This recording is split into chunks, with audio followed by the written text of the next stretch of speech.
Hello everyone. Welcome to my channel. I hope everyone is having a wonderful day.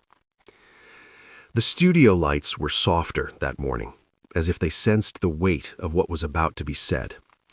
Eamonn Holmes sat in his chair, hands folded tighter than usual, eyes fixed somewhere beyond the cameras. For years, viewers had known his voice as steady, reassuring, even playful. But today, there was a tremor beneath the calm. Ruth sat beside him, smiling politely at first, unaware that the ground beneath her world was about to shift. "I nearly didn't come in today," Eamonn began, his voice low. The crew froze.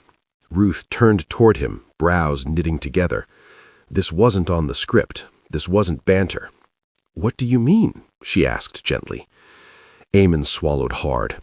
In that single moment, the confident broadcaster looked like a man carrying a secret far heavier than fame. "Because there was a time," he said, pausing as if the words themselves hurt, "when I thought I might not get many more mornings like this." Silence flooded the studio. He spoke then of sleepless nights, of unexplained pain that refused to be ignored, of doctors' rooms that smelled of disinfectant and fear. He described sitting alone in his car after one appointment, gripping the steering wheel as the word cancer echoed in his mind, louder than any headline he'd ever read. "I hadn't been diagnosed," he clarified, voice cracking, "but the possibility was there. And once that door opens in your head, it changes you." Ruth's smile vanished. Her eyes shimmered, lips parted, but no words came. For years they had shared laughter, arguments, inside jokes, and live television chaos.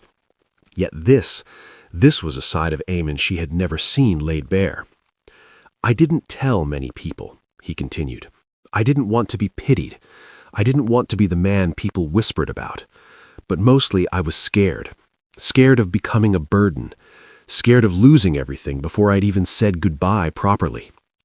The cameras caught Ruth reaching for his hand. Her fingers trembled. "You never told me it was that bad," she whispered.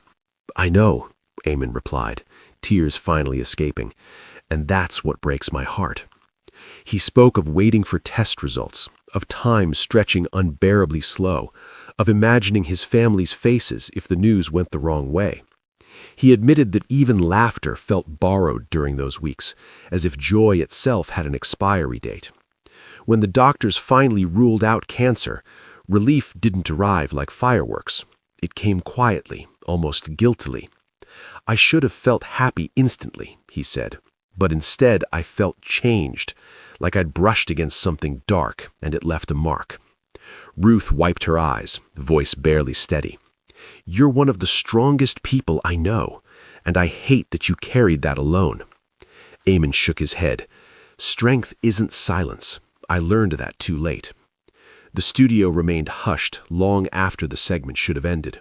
Viewers at home would later say they felt as though time had stopped, as though they'd witnessed something sacred and raw. This wasn't television. This was humanity. As the lights dimmed, Ruth squeezed his hand tighter, as if anchoring him to the present.